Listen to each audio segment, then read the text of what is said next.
आत्मा कधीही मरत नाही. पहिली गोष्ट आहे. आत्मा म्हणजे जाता काय सांगितलं, कृपादान केले संती कल्पांधी सरे. आत्मा कधीही मरत नाही, कधीच मरत नाही.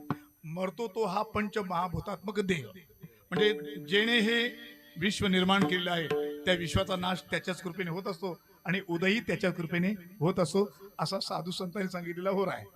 तर पंचमहाभूतांपासून बनलेला देह त्याचा कधीतरी नाश होणार, पण त्याच्यामध्ये जो बसलेला आहे, जो चालक आहे, न जायते म्रियते वा कदाचिन नायम भूत्वा भविता न भूया अजो नित्य शाश्वतोयम पुराणो न हन्यते हन्य माने शरीर. तो आत्मा कधीही मरत नाही, पण देहाचा नाश झाल्याशिवाय राहत नाही. जर परिपूर्णतेला आला असेल तर त्याला इच्छा तीच असते, फक्त कोणीतरी राम बोला. परिपूर्णतेला येत असेल, कळो येईल अंतकाळी प्राण प्रयाणाच्या वेळी. मरायच्या टायमाला त्याला कळते, आयुष्यभर ज्याचं नाव घेतलं नाही तो आता सांगतोय माझं नाव घे, पण माझ्याकडे तोंड राहिलं नाही, माझ्याकडे जिव्हा राहिलं नाही, आता मी काय करू. कुणीतरी मला सोडवावं येतून. त्यावेळी त्याला ढास लागलेली असते, ढास लागलेली असते मराच्या टायमाला, आणि सगळी लोक जवळ बसलेली असतात. सगळी लोक जवळ बसलेली असतात, ती फक्त ऍक्शन मध्ये असतात. कशा करता असे असतात लोक, सगळे वाट बघतात ती.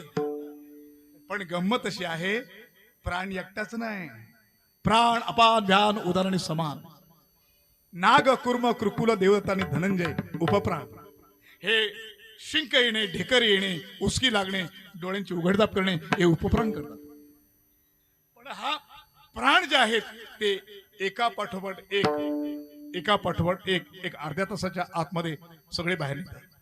धनंजय नावाचा प्राण जो आहे, धनंजय नावाचा प्राण सर्वात शेवटी.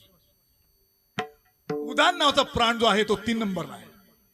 तो 3 नंबरला प्राण तो आतमध्ये राहतो. उदान नावाचा प्राण जोपर्यंत शरीरामध्ये आहे तोपर्यंत काहीतरी तांत्रिक क्रिया करून जगवता येईल, पण तो जर बाहेर निघाला तर मग काहीच करता येत नाही. हा नियतीने ठरवलेला नियम आहे. प्राण बाहेर निघतो, समान बाहेर निघतो. हा जो आहे तो आतमध्ये ऊर्जा राखून ठेवायचं काम करतो. एकदा का माणूस थंड पडत चालला, आपल्याकडची माणसं हुशार आहे, ती चापत असतात. कुठून? पायापासून चापत असतात. हा थंड पडत चाललाय का? आणि एकदा का थंड पडला का मग तो सांगतो पाणी पाजून. पण ते पाणी पाजायला पण तिथं पण नाते संबंध लागतात. तू मोठी बाई आहेस, पाणी पाजून घे, पाणी पाजून घे, ए तू पाणी पाजून घे रे. आता त्याला ढास लागलेली आहे. तो काय बोलतोय, अरे कुणीतरी राम म्हणा, कुणीतरी राम म्हणा, कुणीतरी राम म्हणा. तिथं कोण राम बोलत नाही, आणि पाणी पाजल्याशिवाय पाणी पाजून पाजून लोक मारतात. कुणाला बांधून या देते यमाची हाती. याला म्हणजे करूनच नाही त्यांना. पाणी पाजून मरल तो, पण नाही मेला तरी माझ्या हातचं पाणी प्यायला पाहिजे. आणि मग आम्ही सांगत माझ्या हातचं पाणी प्यायला तेव्हा मेला नाही, मारलाच तुम्ही.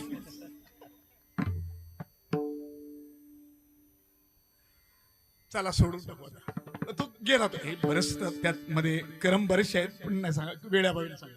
तर एक 5 मिनिट फक्त. तर हा जो निघालेला प्राण आहे ना, हा तो पुन्हा आतमध्ये प्रवेश करायला बघतो. कारण बॉडी त्याची आहे ना, देह त्याचा आहे. जन्मल्यापासून मरेपर्यंत तो त्याच्यात राहिलेला आहे, आणि आता तो पडलेला आहे, बाहेर निघालेला आहे. त्याला पुन्हा आतमध्ये प्रवेश करण्याची गरज आहे. तो जाईल कसा, रस्ताच माहिती नाही. आतमध्ये प्रवेश करण्याचा रस्ताच माहित नाही. पण सनातन वैदिक धर्माचे तत्वज्ञान इतके गहन आणि सूक्ष्म आहे का त्यांना माहिती आहे कुठून जाणार आहे, कुठून आतमध्ये प्रवेश करणार आहे हे त्यांना माहित आहे. त्यामुळे मेलेल्या माणसाच्या अंगठी लगेच बांधतात. तुमच्याकडे पायाचे अंगठे बांधतात का?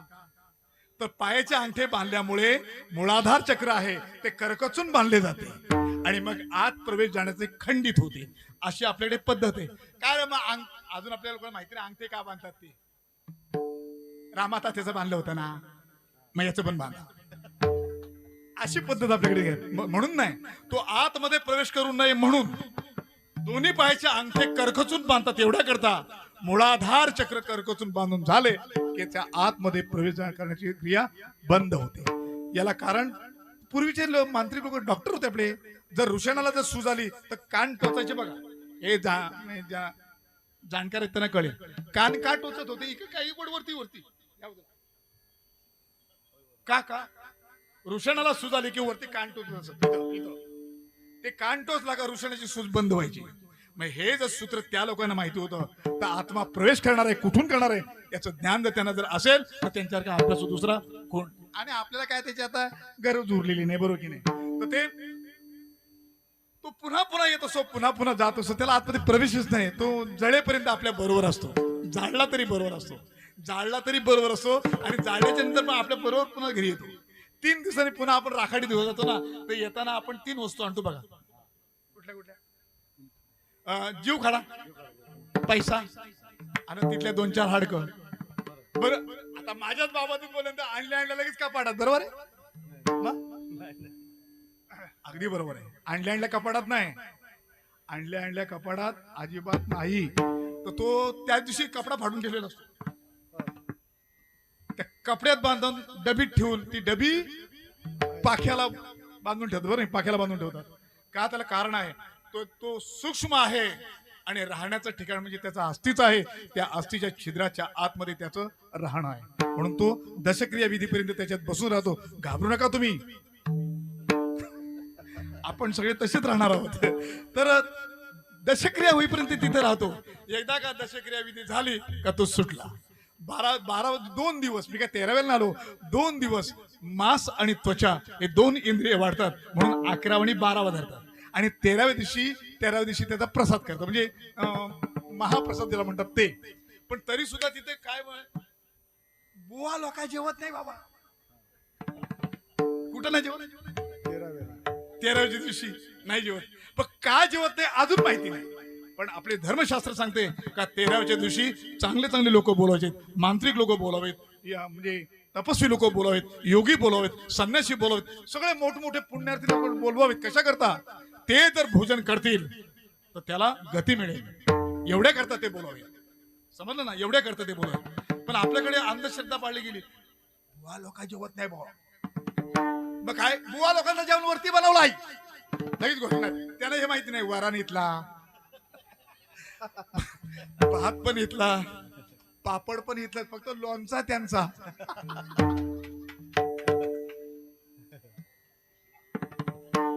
पण सांगतो काय माहितीये का जेवू नये अजून कळलं नाही. आणि का जेवावं त्याला कारण आहे, त्याला गती प्राप्त व्हावी एवढ्या करता तपस्वी लोकांनी भोजन तिथं करावं, जरूर करावं. पण एक आहे, अडचण एकच आहे की त्या दिवशी कोणी रडू नये. कधी? 13व्या दिवशी. पण 13व्या दिवशी जास्त आता का त्याला कारण पण तसं देऊ. हे आमच्याकडे चहा करायला येतात ना, चहा करायला पावशेर साखर 2 आण्याची बुकी चहा पावडर, 2-3 पायऱ्या तळे डोकी दिसली का तिकडे बरेल माझ्या करू सुरुवात. बरं ह्या पण गेलेले असतात ना, तोंडाला फेनशी स्टोर रडून देतात, तोंडाला फेनशी स्टोर रडून देतात. आणि तोंडातला फेनस जेव्हा ते काढी तेव्हा ही त्यातली एक बोलणार ठकी चाप चाप किती रडती. बर चला रडली ती, पण नाही रडली तर पायऱ्या उतरता उतरता बोलणार, बघितलास आपण एवढा गेलो पण तिच्या डोळ्याला टिपूस नाही आला. अरे मरल ना ती, तर रडावं का आणि रडू का नाही? त्याला कारण सांगतो, सेवा संपवतो. जिथे म्हणजे नारायण नागबली आणि त्रिपिंडी श्राद्ध विधी असा त्र्यंबकेश्वर एक छोटासा ग्रंथ आहे, त्याच्यामध्ये एक भलं मोठं वाक्य आहे, जिथे अश्रू ढाळून भोजन बनवलेलं आहे ते ज्ञात्या पुरुषाने सेवन करू नये आणि पिशाच्य ते घेऊन जातात. पुन्हा एकदा, जिथे अश्रू ढाळून भोजन बनवलेलं आहे असे भोजन पिशाच्य घेऊन जातात. हे भोजन ज्ञात्या पुरुषाने सेवन करू नये आणि त्याच्या साधनेमध्ये, त्याच्या शक्तीमध्ये, त्याच्या ऊर्जेमध्ये क्षीणता निर्माण होते, म्हणून खाऊ नये. हे अजून आम्हाला कळलेलं फक्त बुवा लोक तिथं जेवत. तर असं नाहीये, सगळ्यांचं कल्याण व्हावं एवढ्या करता आपल्याला त्याचा अभ्यास हवा. तर तो विठोबा रखुमाई, विठोबा